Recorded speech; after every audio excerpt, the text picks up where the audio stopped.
No es el fin del mundo, el podcast semanal del orden mundial.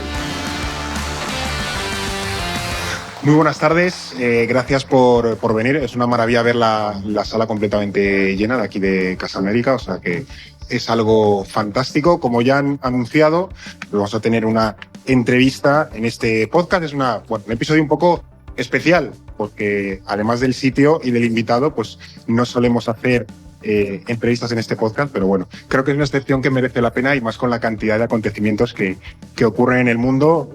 No voy a abundar presentándole porque ya lo han presentado, pero bueno, tenemos a José Manuel Álvarez, que es ministro de Asuntos Exteriores, Unión Europea y Cooperación, así que muchísimas gracias por estar en este podcast.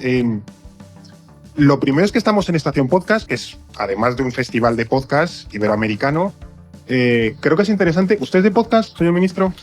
No tanto como me gustaría, porque el tiempo que tengo es limitado, pero siempre que puedo, sí me dedico a ello. Al vuestro, bastante tiempo. El nuestro sí. De los que hago, o sea que... ¿Y alguna recomendación así? Pues El vuestro, sin duda, y no es porque tú me estés entrevistando, lo haría también por Memorias de Pez, Descifrando la Guerra, cosas militares, son desde luego a todo aquel al que le interese la geopolítica, los asuntos internacionales, es francamente bueno. A mí desde luego me es muy útil como ministro de Asuntos Exteriores. Pues nada, me alegro que todos estos podcasts sean útiles para la tarea del ministerio y que sabemos que también gustan mucho a toda la gente que nos sigue. Bueno, vamos con la entrevista que no tenemos muchísimo tiempo. Iba a preguntar, en realidad Argentina creo que ya ha hablado suficiente estos días. Aquí no tenemos intención de preguntar más en el tema, porque no sé cuántas entrevistas ha dado entre ayer y hoy, pero bueno, creo que todo lo que te hay que contar de ese tema ya lo habrá contado. Creo que es interesante que en este podcast, en No es el fin del mundo, abordemos un poco la profundidad de los cambios internacionales y de otros retos de los que, por desgracia, no se habla tanto en España, y sí que es importante que hablemos y que hoy le dediquemos unos minutos. Hoy iba a ser el día pues del supuesto, el que se dijo, reconocimiento de Palestina. Eso al final no ha llegado y es un poco irrelevante la fecha, pero sí me gustaría empezar con este tema de Palestina, porque independientemente de cuándo reconozca España Palestina, sea hoy, mañana, dentro de una semana o dentro de un mes, ¿qué viene después? Una vez España ha reconocido a Palestina, después, ¿qué hacemos? ¿Cuál es el plan, por así decirlo? Bueno, mañana hay un debate importante en el Congreso de los Diputados, donde el presidente ya ha anunciado que dirá el momento del reconocimiento de Palestina. Pero efectivamente lo importante no es un día antes o un día después, sino lo primero es la voluntad firme del Gobierno de reconocer el Estado palestino. Es una propuesta electoral del programa electoral con el que el PSOE acudió a las elecciones del 23 de julio. Es parte de los compromisos del programa de gobierno, del gobierno de coalición. El presidente firmó un documento con otros 3 primeros ministros europeos comprometiéndose a ello, y yo acudí nada más y nada menos que al Consejo de Seguridad de las Naciones Unidas para solicitar la entrada de Naciones Unidas como Estado de pleno derecho en esa organización. Votamos a favor de ello en la Asamblea General y ya anuncié que lo reconoceríamos. Por lo tanto, el presidente mañana dará la fecha, pero la decisión, la voluntad, que es lo importante, está presente. El motivo por el cual lo hacemos es porque nosotros, igual que toda la comunidad internacional que lo ha avalado, creemos en la solución de 2 estados. Todos sabemos que para que haya paz, estabilidad, seguridad en Oriente Medio y para todos los países y todos los pueblos de Oriente Medio, es necesario implementar esa solución de 2 estados. Y en estos momentos la única forma de proteger esa solución de 2 estados, que si no hacemos algo dentro de poco será inviable, será algo que se leerá como lo que fue una buena idea, pero que ha quedado para los libros de historia, ha llegado el momento de dejar de hablar de la solución de 2 estados y ponerla en marcha, implementarla. Y eso pasa por el reconocimiento de un Estado palestino, ya que España, desde luego, reconoce al Estado de Israel, porque lo que es muy importante que todo el mundo comprenda es que al final la esperanza del pueblo palestino, que se llama un Estado palestino, el pueblo palestino no tiene por qué estar condenado eternamente a ser un pueblo de refugiados, y la seguridad del pueblo de Israel, que tiene unas legítimas aspiraciones de seguridad, están íntimamente entrelazadas. Y por lo tanto, a ese reconocimiento, en cuanto que callen las armas, tenemos todos que intentar que Gaza y Cisjordania queden bajo una única autoridad palestina. Y habrá que hacer un enorme esfuerzo en el que, desde luego, España está dispuesta a participar, y a empujar para que la Unión Europea también participe de reconstrucción. Hará falta un plan masivo financiero para volver a poner en pie Gaza. Y ese plan requerirá fondos árabes, fondos europeos, fondos internacionales. Y habrá que dar una conexión y una continuidad a ese territorio. Y por lo tanto, Gaza y Cisjordania tendrán que estar conectados por un corredor y tener una salida al mar, que en estos momentos no hay. No hay un puerto en Gaza. Y tendrá que tener una capital que desde luego tiene que estar en Jerusalén Este. Por lo tanto, ese es el plan para después. Pero el primer movimiento tiene que ser definitivamente ese reconocimiento que, por cierto, ya han hecho 144 países del mundo, es decir, una amplia mayoría, 8 de ellos de la Unión Europea. Uno de los últimos países del mundo en haber reconocido a Palestina en el año 2014 fue Suecia, un Estado miembro de la Unión Europea. Ha dibujado, y nunca mejor dicho, porque ha planteado la idea del corredor, de la salida al mar, o sea, que tiene mucha relación con los mapas, esa idea de volver de nuevo a la idea del plan de partición original, el de la ONU. ¿Usted sigue creyendo que volver a ese plan es posible o no hemos traspasado ya ese punto de no retorno con la situación que hemos visto, por ejemplo, este año? Todos tenemos que ser conscientes que la solución de dos estados, el Estado palestino, es el problema más antiguo que está en la mesa de Naciones Unidas. Estamos hablando de algo que surge muy pocos años después de la formación de las Naciones Unidas y que sigue sin resolverse. No existe un problema más antiguo sin solución en el seno de las Naciones Unidas.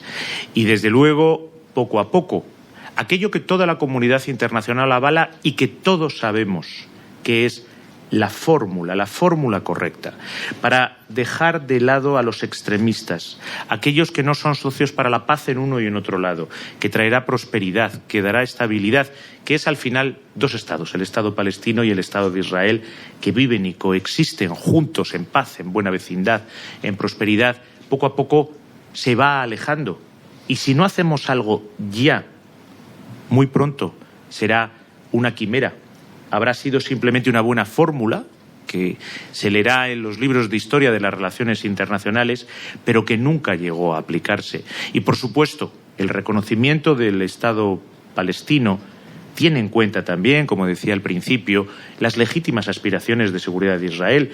Y queremos que dentro de ese plan también exista la normalización de la relación de todos los estados árabes con Israel. Insisto, la solución de dos estados pasa por reconocer el Estado palestino, pero al final es la existencia en buena vecindad y en garantizándose mutuamente la seguridad y la prosperidad de dos estados, el Estado de Israel y el Estado de Palestina. Y efectivamente, si no actuamos ya, por eso el Gobierno de España va a actuar ya, dentro de poco será inviable esa solución. Se ha mencionado mucho la Carta de Naciones Unidas y ese respeto y voluntad de trazar por el derecho internacional, también por ir avanzando en los temas. Creo que mucha gente en España se lo ha preguntado, también incluso ha generado ciertas fisuras dentro de su gobierno, de por qué, por ejemplo, con Palestina se reivindica mucho toda la Carta de Naciones Unidas y eso, por ejemplo, ese discurso no ocurre con el tema del Sáhara Occidental, por ejemplo. La Carta de las Naciones Unidas se invoca siempre, absolutamente siempre, pero cada situación tiene un parámetro dentro de las Naciones Unidas completamente distinto. Una de las características de la política exterior de España en estos momentos es la coherencia y la consistencia.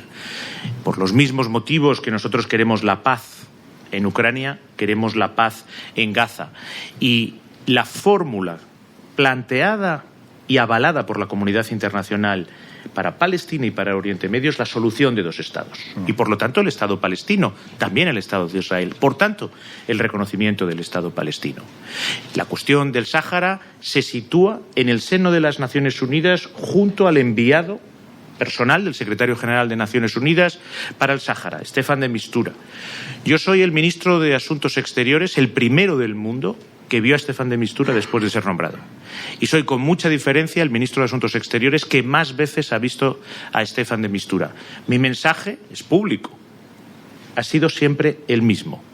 Estamos junto al enviado personal del secretario general, a su lado, para lo que él necesite, medios materiales, financieros, diplomáticos. De hecho, se ha desplazado a la región en alguna ocasión en un avión de las Fuerzas Armadas Españolas. Pero ahí es donde está situado. Es él el que tiene que traer la propuesta. O sea, está un poco la pelota en el tejado de la ONU, básicamente. Cada situación tiene un enfoque distinto. Palestina está situado en la solución de dos estados. Fue avalada en Madrid, en esta misma ciudad, en el año 91. Y, por lo tanto, lo que tenemos que hacer todos es reconocer el Estado palestino. Mientras que, en el caso, la cuestión del Sáhara está en una solución entre las partes y situado por el enviado personal del secretario general de Naciones Unidas. Y nosotros, en ambos casos, somos coherentes con las Naciones Unidas. Sé que usted es un firme defensor del multilateralismo, o sea, no lo oculta y está bien, pero es cierto que en los últimos años vemos cómo el sistema multilateral mundial básicamente está empezando a fallar, da muestras de agotamiento, de que no funciona como venía funcionando, por ejemplo, en los años 80, 90, primeros 2000, y que, sobre todo, cada vez menos países creen en él. ¿Qué diagnóstico hace del mundo hacia el que vamos, de ese multilateralismo cada vez más fatigado? ¿Lo podemos revivir o realmente hay que empezar a pensar en otros términos que a lo mejor nos gustaría menos? Efectivamente, soy un firme defensor del multilateralismo, no porque considere que filosóficamente es una buena idea, que también, sino porque lo que es paradójico es que nunca ha sido tan necesario el multilateralismo, porque nunca ha sido necesaria, tanto como ahora, una respuesta multilateral para hacer frente a los desafíos globales. Los grandes desafíos, los verdaderamente grandes, los existenciales, la lucha contra el cambio climático, las transformaciones digitales, la canalización de los flujos migratorios, el monto financiero necesario para el desarrollo de los países, solo tiene una respuesta multilateral. Y, sin embargo, nunca ha estado tan cuestionado como en estos momentos. Y eso ocurre por dos motivos a los que tendremos que enfrentarnos y tendremos que dar una solución. En primer lugar, porque el mundo de hoy es muy distinto al que surge tras la Segunda Guerra Mundial y conforma el multilateralismo tal y como lo conocemos hoy en día. Y hay potencias emergentes y, sobre todo, potencias hace ya mucho tiempo emergidas que quieren tener una mayor representatividad, desde cualquier organismo internacional hasta el propio Consejo de Seguridad de las Naciones Unidas. Y si su voz no se escucha correctamente, por eso, por ejemplo, lo que estamos haciendo España junto con otros en el G20, introduciendo a la Unión Africana, va en el sentido correcto. Poco a poco irán cuestionando esos organismos que siguen siendo necesarios pero que no se sienten representados. Y, en segundo lugar, porque, y eso es una ola que está recorriendo el mundo, aquellos que prefieren la confrontación a la colaboración van siendo cada vez más numerosos. Y eso ocurre también dentro de Europa y ocurre también dentro de España. Cada vez vemos más fuerzas políticas o más gobiernos que creen que la colaboración es un signo de debilidad o de falta de eficacia, y que lo suyo es la confrontación, cada uno con sus propios intereses nacionales. Es un error evidente, es un error absoluto. Las verdaderas decisiones que hoy en día afectan a los ciudadanos españoles y a los ciudadanos europeos, las verdaderamente trascendentes, no se pueden resolver con leyes exclusivamente del Parlamento español. Se toman también con directivas, con reglamentos que vienen de Bruselas. Las tomamos en el seno del G20, las tomamos en el seno de las Naciones Unidas, de todos los organismos en los que participamos. Por lo tanto, como decía, la paradoja es nunca hemos necesitado tanto respuestas globales y nunca ha estado tan atacado el multilateralismo. Pues hablando de ese escenario y precisamente de la confrontación, pongamos la vista en noviembre. El 5 de noviembre habrá elecciones en Estados Unidos. Las encuestas dan que al menos la vuelta de Trump, desde luego, no es un escenario que podamos descartar ahora mismo. En el mandato anterior ya tuvimos tensiones comerciales con Estados Unidos y con su administración. A la industria europea le faltó poco para acabar metido en una guerra comercial en la parte industrial con Estados Unidos. Para estos próximos años que vienen, 2025-2029, ¿hay un riesgo, si gana Trump, de que esa guerra comercial vuelva al territorio europeo desde Estados Unidos? Yo siempre digo que no me gusta hacer política ficción. Uno, cuando es ministro de Asuntos Exteriores, funciona con la realidad. Las relaciones internacionales se basan en los hechos y no en las suposiciones o en los deseos. Lo que sí es evidente es que el Gobierno de España tiene una extraordinaria sintonía con la administración Biden. Hace muy pocos días yo estaba con Tony Blinken en Washington, repasábamos toda la agenda internacional y los puntos de sintonía eran totales. Firmamos un acuerdo, por ejemplo, sobre lucha contra la desinformación. Y nos hemos sentido muy a gusto. Yo creo que todos los europeos nos hemos sentido y nos sentimos muy a gusto con la administración Biden y deseamos que siga muchos años más. Porque es una administración que, al igual que el Gobierno de España, igual que la Unión Europea, considera que la mejor forma de afrontar los grandes desafíos de nuestros ciudadanos es arrimando todos el hombro. Trabajamos juntos.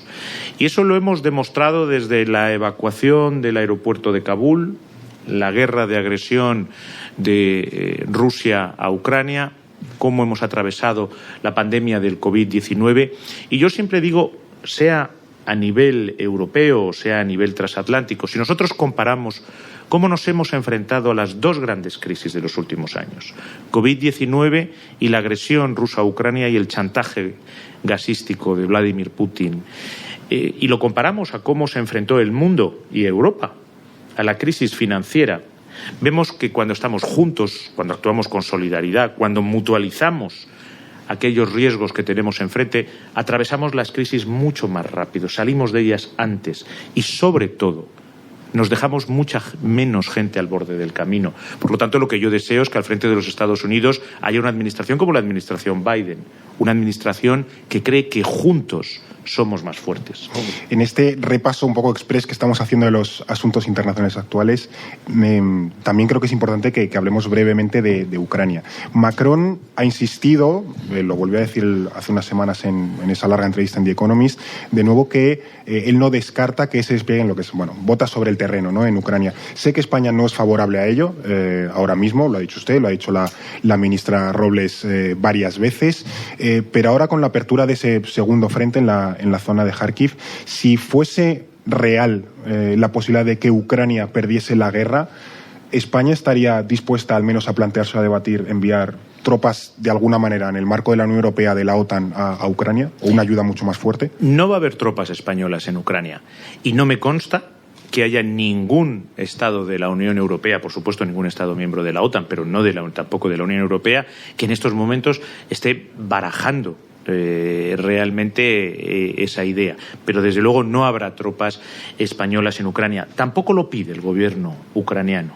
El gobierno ucraniano lo que pide es otras cosas. Y todas ellas las da el gobierno de España y la Unión Europea. Pide apoyo en material militar. Pide acogida a sus refugiados.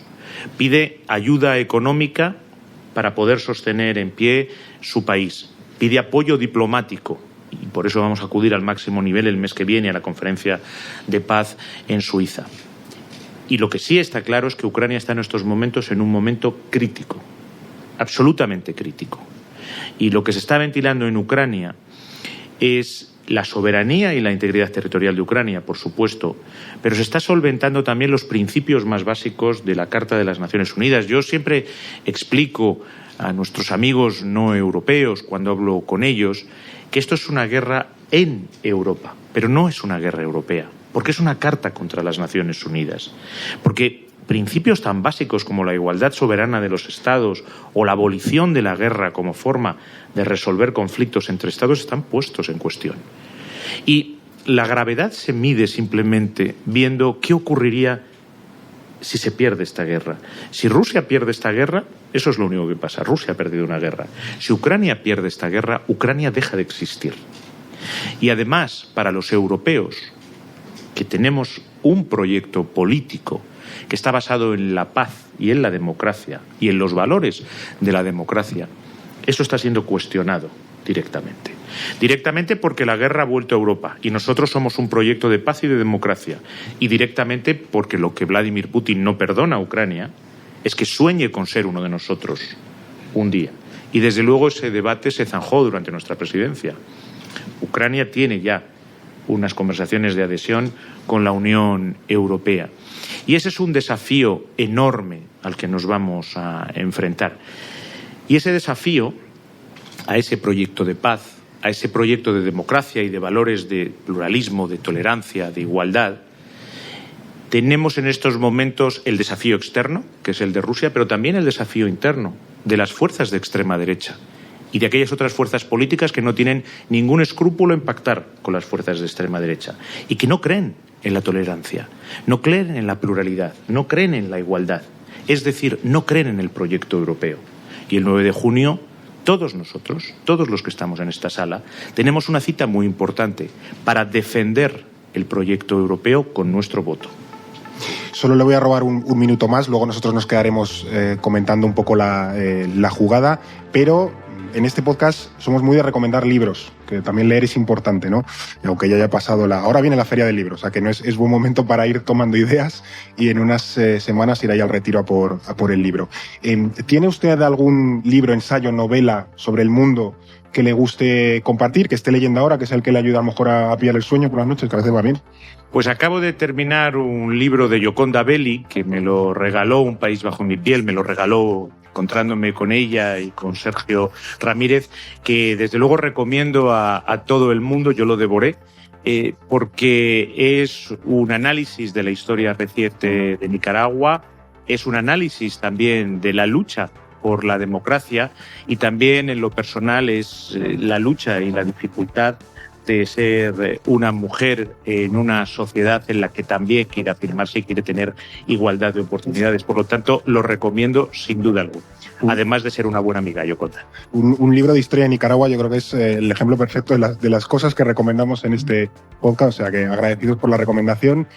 Señor Álvarez, muchísimas gracias por esta entrevista. Encantado de que venga a venir nosotros a Banda Haga Falta para próximas charlas. Muchas gracias. Gracias a vosotros y enhorabuena por el podcast. Esto es No es el fin del mundo. Venga, pues vamos con el tercer tiempo casi, que nos faltan aquí las aceitunas. El postpartido. El postpartido, eso es. Los quicos, las aceitunas, unas cañitas y a seguir. Bueno, tenemos casi 40 minutos por delante para comentar un poco, bueno, pues, no qué os ha parecido, pero bueno, a lo mejor alguna idea interesante que hayáis sacado. Luego todo esto lo subiremos como siempre como un episodio especial, pero bueno, creo que es interesante que aunque haya sido una entrevista cortita, alguna idea hayamos podido concluir. No sé si tenéis en las notas algo así aprovechable. ¿Tú, David? Pues sí, tengo algunas notas interesantes. Creo que... Bueno, notas. Has hecho medio móvil escrito, macho. He cogido... claro. Has puesto ChatGPT ahí a... Sí, parezco un taquígrafo con esto. Sí. No, he cogido alguna nota. Creo que tiene diagnósticos bastante interesantes o que creo que se corresponden bastante con la realidad internacional del momento, sobre todo ese diagnóstico que hace sobre el multilateralismo, sobre la situación de la realidad internacional, esa erosión de ese orden basado en reglas, de ese multilateralismo, de esa cooperación entre estados, ese mundo al que vamos de más competencia, proteccionismo. Luego sí que es verdad que creo que ha dicho alguna cuestión que puede chirriar un poco más, en especial sobre la cuestión del Sáhara Occidental, que si quieres podemos profundizar un poquito más. Sí, tú lo que quieras, vamos. He recogido así algún testimonio que ha dicho, como que la política exterior española se basa en la coherencia y en la consistencia. Acto seguido ha dicho que la solución avalada por la comunidad internacional de la cuestión palestino-israelí era la de los dos estados, pero con la del pueblo saharaui, en este caso la del Sáhara Occidental, le ha dicho que está en el marco de Naciones Unidas. Pero si uno lee la última resolución del Consejo de Seguridad de Naciones Unidas de octubre del 23, lo que dice es que exhorta a todas las partes a negociar sin condiciones y de buena fe con miras a lograr una solución política justa, duradera y aceptable por todas las partes que prevea la libre determinación del pueblo saharaui. Hay que recordar que España reconoció en marzo de 2022 el Plan de Autonomía Marroquí para el Sáhara Occidental. Por tanto, un plan que no es aceptable por todas las partes, en este caso por la parte saharaui, y que no entraría dentro de lo que dice esa resolución. Claro, y no prevé la libre determinación del pueblo saharaui, no entra en el marco de Naciones Unidas. Por tanto, sí, ahí sí que he visto cierta inconsistencia por parte del ministro, que entiendo que también la parte del Sáhara Occidental pues es un poco el gran problema o la gran inconsistencia que tiene la política exterior española en estos momentos. Bueno, eso es como, iba a decir, tu titular. 5 minutos de disertación, tu titular, pero bueno.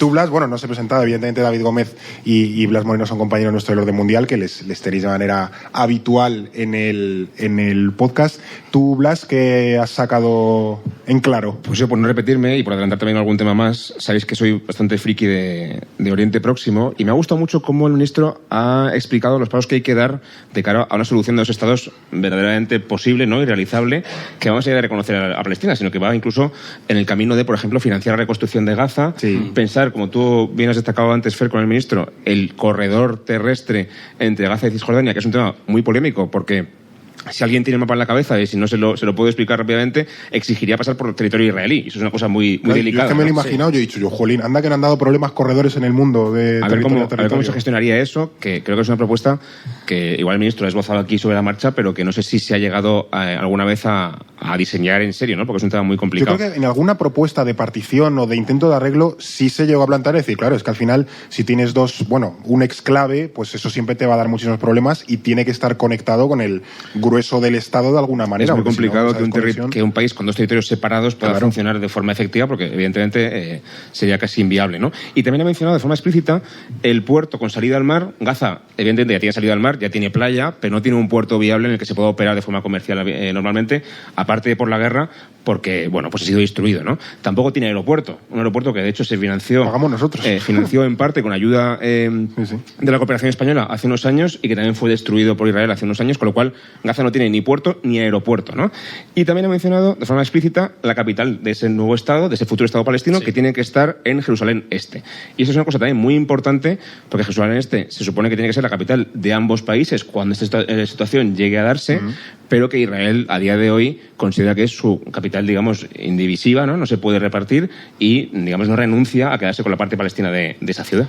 Yo, por completar un poco lo que ha dicho Blas, es verdad que el ministro ha sido bastante explícito y ha detallado con cierta precisión esos pasos que vienen después del reconocimiento del Estado palestino, que, como bien dice, sería como ese punto de partida para alcanzar la solución de dos estados. Yo he echado en falta, dentro de lo que ha dicho, él ha hablado de una Gaza y Cisjordania bajo una única autoridad palestina. Es cierto, ¿no? Es una gran aspiración.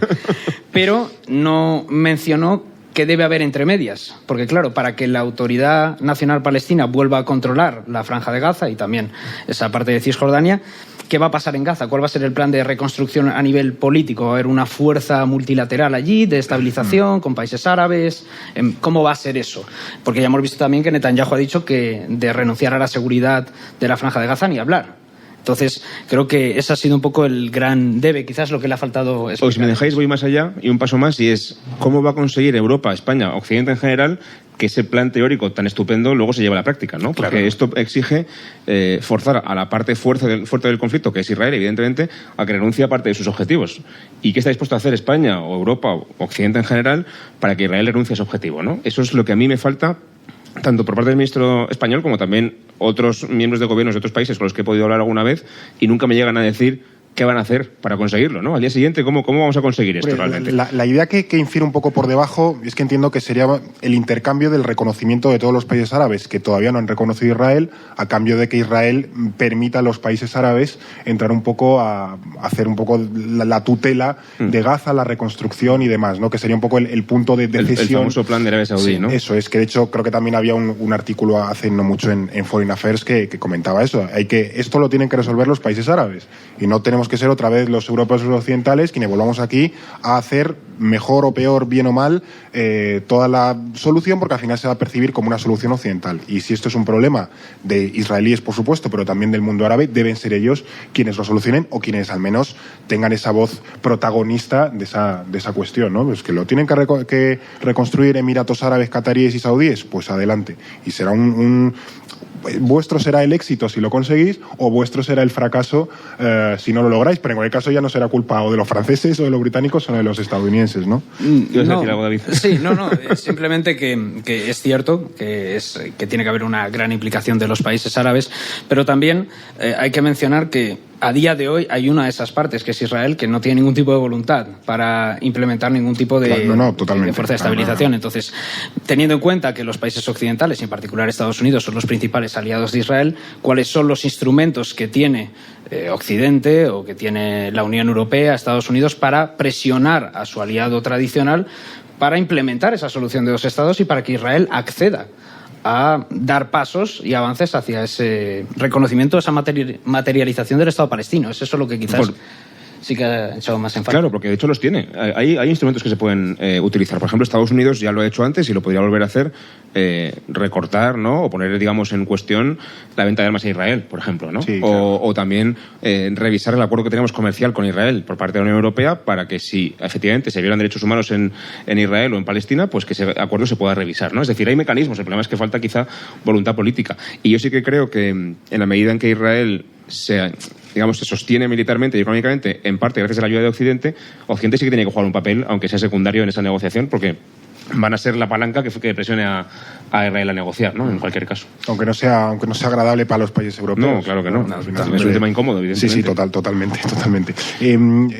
Bueno, ya David ha comentado un poco el tema del Sáhara. Es cierto que tampoco hemos podido profundizar demasiado y ha sido bastante interesante también hablar un poco del papel de lo que tú decías, ¿no? Del papel de España como potencia administradora. Claro, eso es. Nosotros seguimos teniendo obligaciones sobre el Sáhara Occidental que hemos dicho, bueno, esto no es nuestro problema, es problema de Naciones Unidas. Bueno, no, y nuestro en firme, ¿no? Pero luego también hemos hablado, bueno, de Estados Unidos, de Ucrania, también del multilateralismo.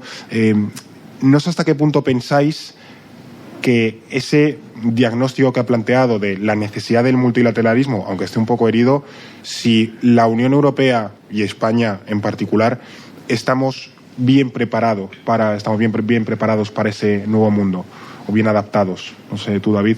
Bueno, es uno de los debates que hay, ¿no? Sí. La idea de cómo la Unión Europea, que es un proyecto de integración que ha crecido en ese orden multilateral, en ese mundo basado en reglas, un poco que iba en consonancia con ese orden internacional, ahora tiene que aprender un poco ese lenguaje del poder, que diría Josep Borrell, ese poder duro, a aprender a ser una potencia geopolítica en los términos tradicionales.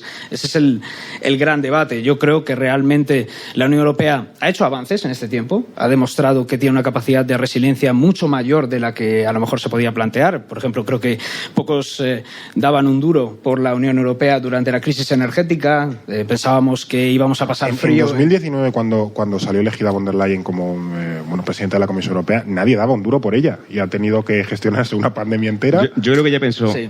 El trabajo que tengo es difícil, pero desde luego no pensaba que fuese tan difícil como me ha tocado después, claro, ¿no? ¿En qué momento me metí en esto? Una guerra, luego 1000 movidas con 1000 países, es decir, que es... Bueno, lo habrá hecho mejor o peor, pero en cualquier caso le ha tocado currar, básicamente. Sí, que la Unión Europea realmente ha tenido, creo, grandes hitos, como por ejemplo esos fondos de recuperación, los más importantes de la historia de la Unión, a base de emisión de deuda común, que era algo impensable en la crisis del euro. Hacerle el brazo a los alemanes con el tema del dinero, que eso claro, pero se veía impensable. Esa concepción de que la Unión Europea, los países europeos tienen intereses comunes, intereses compartidos que necesitan potenciar por encima de los intereses nacionales. Creo que ha habido un avance en ese sentido.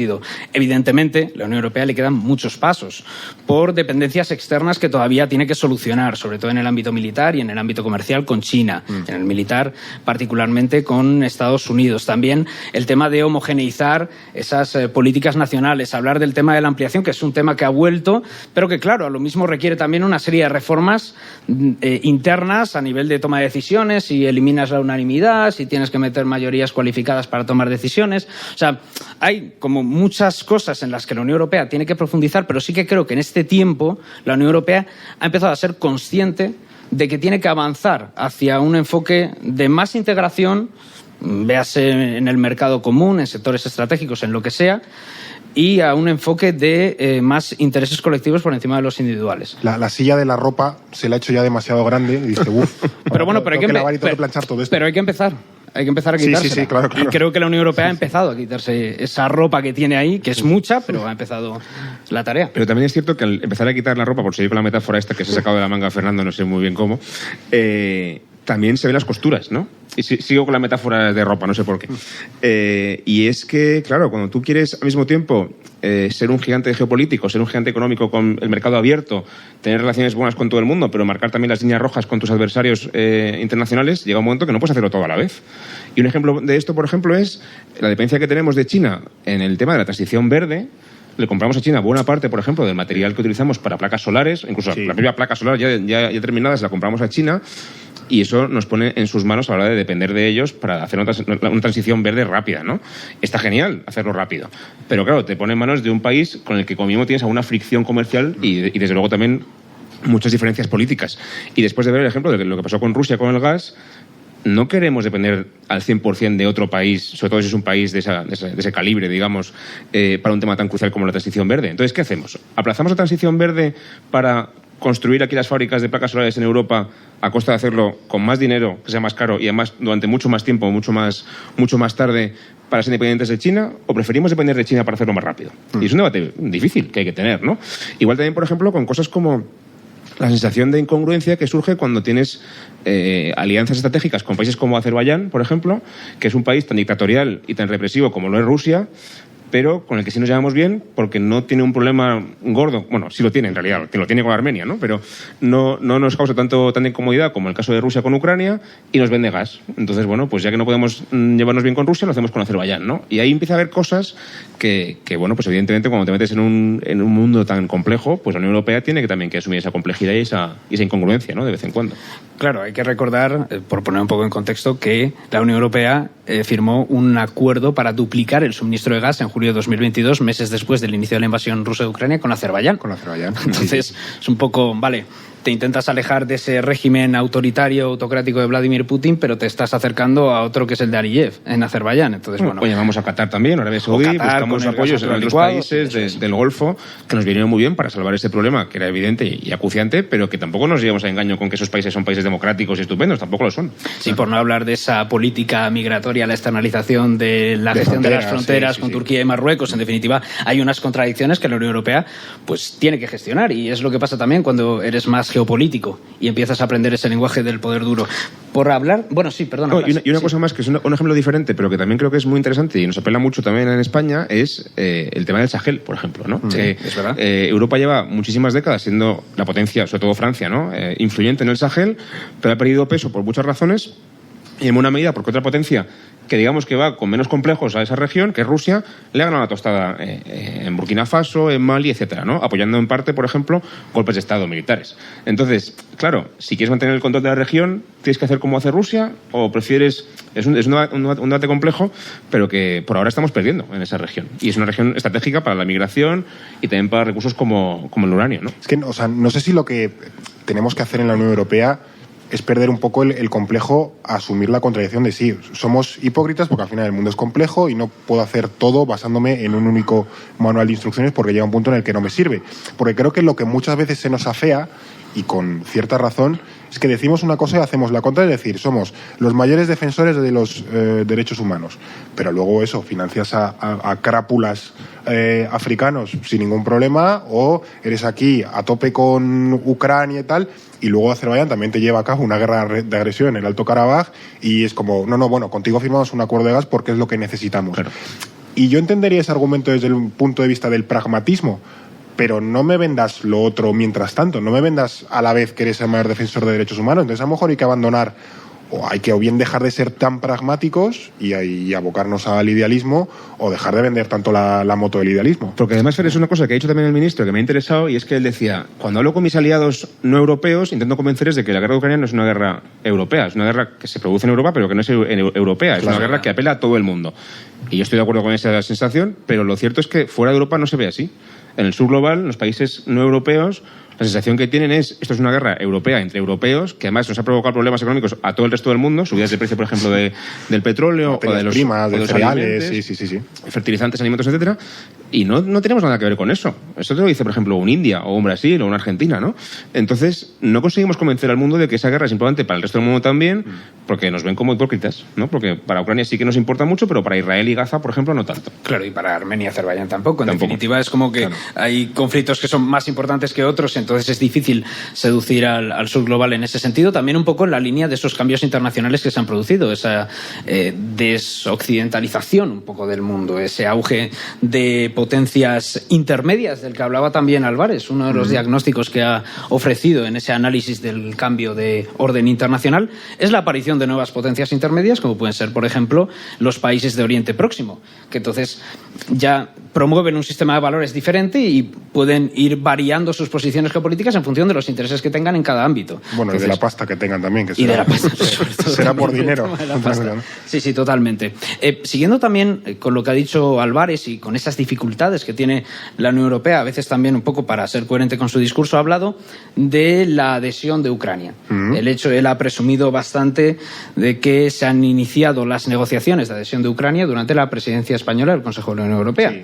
Claro, eso está muy bien y es verdad que ofrece una perspectiva o transmite un mensaje positivo para aquellos países que quieren formar parte del proyecto europeo, el hecho de iniciar esas negociaciones y de poner también una fecha, como hizo el presidente del Consejo Europeo, Charles Michel, para ese año 2030 llevar a cabo una nueva ronda de ampliación, pero también hay que decir las dificultades que tiene eso. No solo porque Ucrania haga e implemente las reformas suficientes para cumplir con esos criterios de Copenhague que permitan que Ucrania sea un miembro, un candidato de pleno derecho a esa adhesión, sino también por lo que implicaría o por las dificultades que va a tener. Va a haber países como Hungría, por ejemplo, que pueden vetar esa adhesión, no solo por la cercanía con Rusia, sino también por ese conflicto que tiene con la minoría húngara en Ucrania, en la región de Transcarpatia. Sí, a nivel económico recordemos todo el tema de los granjeros polacos. Eso es a lo que voy, el tema de la política agraria común. Ha habido mucho conflicto con la exportación de grano ucraniano a países europeos. Imagínate lo que implicaría que el granero de Europa, que es Ucrania, entre en la Unión Europea, lo que implicaría una redistribución de los fondos de la política agraria común, también la entrada de productos ucranianos, la competencia que le hace a otros países, que no es tan fácil, que no es tan bonito, es verdad, yo entiendo el gesto, pero hay que explicar también esas dificultades y esa realidad también a la que se enfrenta. Que es integrar un país de 40 y pico millones de personas a reconstruir y que a lo mejor integrar a un Malta, pues bueno, es fácil, porque son con 4 y el de la flauta, pues bueno, les integras y ya está, que se pongan con sus cosas. Pero claro, un país... @Malta. @Malta, un saludo a la gente que nos escucha desde Malta. Pero... Espero que Roberta Metsola no esté escuchando esto, si no... Pero en cualquier caso, jolín, los retos de integrar un país de 40 y pico millones de personas son importantes. Pero incluso aunque fuera un país pequeño, cuando metes un país más en la Unión Europea ya cambia también el equilibrio de todo. Y si mantienes, por ejemplo, la unanimidad, que es lo que existe ahora mismo para decisiones importantes, eso exige que todos los países de la Unión Europea voten a favor de algo o no voten en contra, claro, por lo menos. Claro. Entonces, hasta un país como Malta o Hungría, por poner un ejemplo más real, aunque no sea muy importante a nivel económico, te puede fastidiar toda la política exterior si veta algo, ¿no? Sí. Entonces, el debate de, por ejemplo, meter también a todos los bloques occidentales, a Serbia, a Bosnia, etcétera, a Macedonia, también es esa cuestión, ¿no? De repente somos 30 países, 30 y pico países. ¿Cómo vamos a gestionar las decisiones que involucran a todos esos países cuando hay que negociar con 30 personas diferentes? Es complicadísimo. Claro. Entonces, nos interesa mucho meter a esos países de la zona de los Balcanes, sobre todo, también porque nos jugamos la influencia en esa región con otras potencias como Rusia y también sobre todo China que ha llegado un poco más tarde a la región. Rusia es una potencia influyente en los Balcanes desde como mínimo el siglo XIX, la Primera Guerra Mundial y antes. China ha llegado hace muy poquito, pero a base de talonario está, digamos, consiguiendo la influencia, por ejemplo, en Serbia, ¿no? Sí. Entonces, ¿cómo consigues que esos países se mantengan a tu lado si les prometes desde hace años que van a entrar a la Unión Europea en algún momento, pero nunca llegan a avanzar en ese sentido y se quedan siempre en la puerta, ¿no? Al final se acaban frustrando. Que pues también siempre le das la barrila con el tema de los derechos humanos y luego no sueltas algo de dinero. O un poco. Claro, por supuesto. Claro. Y en realidad dinero ponemos muchísimo en los Balcanes, claro, ¿no? Y eso también a veces se reconoce poco. Pero lo cierto es que la promesa a largo plazo es que vais a entrar en la Unión Europea, pero luego llegan de vez en cuando algún líder europeo, como por ejemplo Macron alguna vez lo ha dicho, que él no ve ninguna adhesión más por ahora. Entonces ¿para qué estoy aquí? ¿No? ¿Cuál es mi proyecto a largo plazo si no me prometéis nada? Entonces me pongo en brazos de China, por ejemplo. Sí, claro, hay que pensar sobre todo países que llevan peleando mucho tiempo, también solucionando contenciosos territoriales, como es el caso de Macedonia del Norte, que ha tenido que pelearse ahí con Grecia, firmando ese acuerdo de Prespa. Incluso para cambiar el nombre del país. Claro. O sea, el nivel de sacrificios. Luego te viene Bulgaria también y te dice otra reclamación territorial. Mucho tienes que querer entrar en la Unión para recoger cable y cambiar tu nombre de país. Es decir, jolín, es un sacrificio. Totalmente. O países también como Albania, que se ven arrastrados por este aplazamiento de la entrada de los países balcánicos. Evidentemente eso genera una frustración. Y luego ahí está el tema de China, que a nivel económico pues es bastante seductor y luego además no te exige ningún tipo de estándar o de cumplimiento de compromisos democráticos o de compromisos medioambientales. Entonces entiendo que luego es bastante seductor. Tienes una cara B también, que al final acabas subordinado a los intereses de... Lo de Montenegro fue muy fuerte, por ejemplo. Claro. ¿Os acordáis? Que hubo un préstamo, no recuerdo muy bien el caso, pero si no recuerdo mal fue algo así como que dieron un préstamo muy grande para construir una autopista, que luego aquello salió regular, Montenegro se endeudó muchísimo, no tenían ni autopista ni dinero, ¿no? Y al final fue un poco... Pero es verdad, al final el dinero fácil pues está ahí, por parte de los chinos. Algún día, es que lo he dicho varias veces en este podcast, nunca hemos llegado a culminar esa historia, el día que Albania casi quiebra por una estafa piramidal. Pero bueno, por la lotería, ¿no? Sí, de los años 90, que hubo que mandar cascos azules porque iban a entrar en una guerra civil por culpa de una estafa piramidal. De eso podemos hacer uno, ¿me explica? ¿Qué fue la estafa piramidal que casi hace quebrar a Albania? Para la guerra civil en Albania. Deseo contar, es una historia desconocidísima, pero es una cosa muy de Albania, la verdad. Pero bueno. Albania otra vez. También, un saludo a la gente que escucha. Es un buen país para hacer turismo. Hoy estamos haciendo todos los enemigos que no hemos hecho en un año, básicamente. Luego, mira, también por irnos a Estados Unidos, que el ministro ha dicho que él no hace proyecciones. Lo he dicho, bueno, noviembre está aquí al lado. Esto en cuanto te des cuenta te estás poniendo el abrigo otra vez porque hace frío en la calle. Y eso son las elecciones de Estados Unidos. Yo creo que independientemente de las posibilidades reales de Trump, que ahora mismo es que lo peor es que son altas, sí que en Europa deberíamos empezar a prepararnos, venga Trump o no venga Trump, de que a lo mejor Estados Unidos, el giro proteccionista es una realidad ya. Pues ¿habéis fijado que ha abandonado un pelín su posición diplomática y neutral para decir que no hace predicciones, pero que él prefiere un gobierno estilo Biden? Eso me ha parecido interesante, porque por lo general ningún gobierno se pronuncia sobre las elecciones de un país antes de que se produzcan, ¿no? No quieren dejarse ver, digamos, preferencias, claro. Preferencias, ¿no? Hay que ser diplomático. Aunque es verdad que es evidente que la relación con Biden es mucho mejor que con Trump, pero intentas no decirlo, ¿no? Y lo ha dicho y me ha parecido muy interesante, y además yo creo que personalmente me parece que está bien que lo diga, porque Trump es una amenaza en ese sentido para Europa. Desde el punto de vista de los intereses nos va mejor Biden que Trump. Sin ninguna duda. Sí, es verdad que se ha mojado bastante en ese sentido.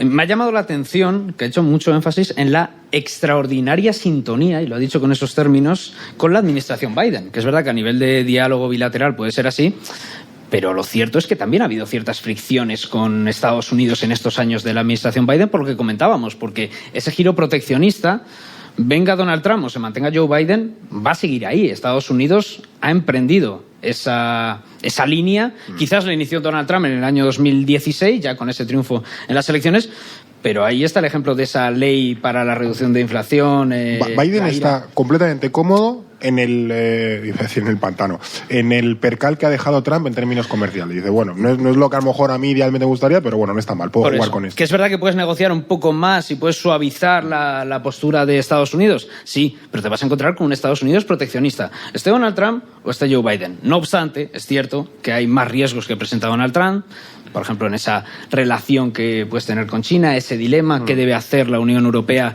en esa relación con China cuando vas a tener un Estados Unidos que va a presionar para que cortes esos vínculos comerciales o para que cese esa inversión de China en el continente europeo? También el tema de Ucrania, la amenaza de que Donald Trump debilite la OTAN, reduzca las contribuciones o incluso que deje de enviar ayuda militar a Ucrania, ese es otro elemento importante, que se empodere la ultraderecha o los diferentes movimientos de ultraderecha también en la Unión Europea, ya no solo porque intenten adoptar enfoques bilaterales, intenten negociar con Estados Unidos y abandonen esa idea de los intereses compartidos en la Unión Europea, sino también por debilitar las propias estructuras democráticas en sus propios países, intentando imitar ese ejemplo de Estados Unidos. Evidentemente hay unos riesgos mayores con Trump que con Biden, pero bueno, en cualquier caso, en el tema proteccionista sí que Europa se tiene que preparar igualmente.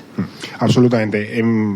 Podemos ir también cerrando, porque hemos cerrado con el ministro con el tema de Ucrania. Me ha hecho gracia que ha vuelto a insistir en que no habrá, ni un solo soldado en... Ha sido taxativo en ese sentido. Sí. No habrá tropas españolas en Ucrania. En Ucrania. Pero bueno, esto es también... Tampoco íbamos a mandar F-16, tampoco íbamos a mandar no sé cuántos. Quiero decir que muchas líneas rojas las hemos cruzado. También me ha hecho gracia el hecho de que haya dicho, bueno, que Ucrania no nos ha pedido. Y ahí también surgiría el debate que no teníamos tiempo, por desgracia, para mantenerlo hoy, de bueno, y entonces si las pide, ¿qué?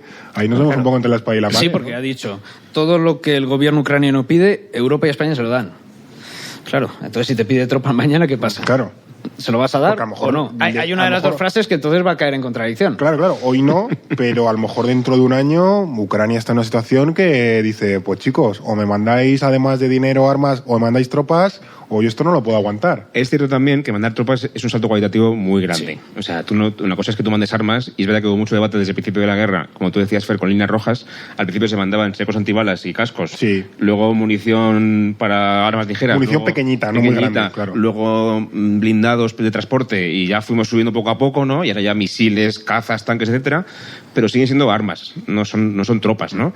Y en todo caso, a lo mejor al principio serían tropas de adiestramiento, no que tuvieran un contacto directo, digamos, de combate contra Rusia, ¿no? Claro. Porque eso nos pone en un escenario muy peligroso en el que puedes incluso meterte en un choque directo militar entre Rusia y un país de la OTAN, que eso es muy peligroso, ¿no? Pero es verdad que, como tú dices, se han cruzado muchas líneas rojas desde que empezó la guerra y no es descartable que a lo mejor también se cruce, ¿no? Yo creo que el ministro lo que quiere hacer aquí, igual que todos los demás ministros del gobierno y también de otros países europeos, es no alarmar a la población con esta idea, sí, ¿no? sí, Porque claro. si llega a pasar, que ni siquiera tenemos ninguna certeza de que llegue a pasar, es poco probable, en mi opinión, va a ser dentro de mucho tiempo. Pero este run está en la mente y en el debate público a día de hoy en España y entonces la gente se está asustando y el gobierno creo que quiere decir, oye, esto no es una posibilidad ahora mismo, está descartado. Vamos a calmarnos, pero... Claro. Además, hay que entender que venimos de meses en los que ha habido declaraciones bastante tremendistas de líderes europeos. Está el caso de Emmanuel Macron, que es el más destacado, lo de que no descarta el despliegue de tropas. Pero lo he contado que en el The Economist hace 2 semanas está diciendo sí, otra vez las tropas. Sí, pues yo no lo descarto y tal. Pero que cada vez es más habitual, o ha sido más habitual, escuchar a líderes europeos decir que hay que mentalizarse para un futuro conflicto bélico, la posibilidad de un futuro conflicto bélico con Rusia. Entonces creo que también es normal que el ministro de Exteriores, en este caso, quiera rebajar un poco ese tono y... Bueno, todo eso son países del este de Europa, finlandeses, estonios, lituanos, polacos, tal, son un poco los que tienen ese discurso. También son los que más cerca le ven las orejas al lobo, claro. También es verdad que creo que es una cuestión táctica. Si tú quieres, como por ejemplo el gobierno español, mantener el apoyo social a Ucrania por parte de tu población y que se siga viendo como algo popular y bueno apoyar a Ucrania a nivel armas, por ejemplo, o dinero, no puedes dejar que cunda el pánico en cuanto a que pueda haber una guerra en Europa, ¿no? Apoyamos a Ucrania porque no va a haber una guerra, digamos, directa entre nosotros y Rusia, y por eso les apoyamos. Si no, directamente iríamos a la guerra y eso no lo queremos, ¿no? Entonces, para mantener ese apoyo social, creo que también hay que, aparte de explicar por qué se hace, por qué es importante apoyar a Ucrania, rebajar un poco el alarmismo que puede haber en ese sentido, que insisto, que yo creo que eso ahora mismo no está sobre la mesa y no lo va a estar en mucho tiempo. Pero sí creo que es interesante la contradicción que apuntabais de que al final, si por la razón que sea Estados Unidos se borra a partir de, no noviembre, enero de 2025, de poner pasta y armamento, y nosotros tampoco vamos a ser capaces o simplemente no vamos a tener el deseo de hacer un apoyo mucho más fuerte, sea con o sin tropas, me da igual, sí que tenemos a lo mejor que empezar a plantar el escenario y el riesgo de que Ucrania pierda. Y nosotros asumir todo lo que sea que venga después, que tampoco sé qué es. Pero eso es un escenario que también hay que decir, bueno, es que... Claro, o pones dinero y armas, o asumes que va a haber un precio a pagar, que va a ser, en primer lugar, que Ucrania va a perder la guerra y puede incluso que desaparezca como país, que es lo que decía antes el ministro, ¿no? El riesgo de que Ucrania pierda y desaparezca. Eso es un riesgo muy grande también para el resto de Europa. Y si en Europa vamos a querer vivir con eso, en el sentido eso de es. que queremos entrar ese precedente, queremos mandar ese mensaje a lo mejor a otros países, me imagino un Georgia de la vida, que ahora está con protestas y tal, a lo mejor, pues, yo qué sé, son ellos los siguientes por tema de Osetia o Abjasia. No tenemos ninguna garantía de que después de que Putin, si gana la guerra en Ucrania, cuando la gane, vaya a ir a por otro país. Georgia, por ejemplo, o Moldavia, que también está ahí muy cerca, que también tiene una región prorrusa separada del resto del país, con lo cual tienes el pretexto, tienes la base, sería muy fácil y además Moldavia no es de la OTAN, con lo cual encima está mucho más expuesta. De hecho, acordaos en febrero que ya se habló la posibilidad de que Transnistria pidiera a la Federación Rusa su anexión o la celebración de un referéndum. O sea, que técnicamente realmente lo pidieron, pero no se dio, o sea, no estaba el horno pabollos y sí, al final no frenaron un poquito, pero sí que es verdad que es otra posibilidad, o da la sensación de que si le saliera bien a Putin esa invasión de Ucrania, podría ser la siguiente pieza. Desde luego no da la sensación, o creo que Putin no tendría incentivos para parar si le sale bien lo de Ucrania.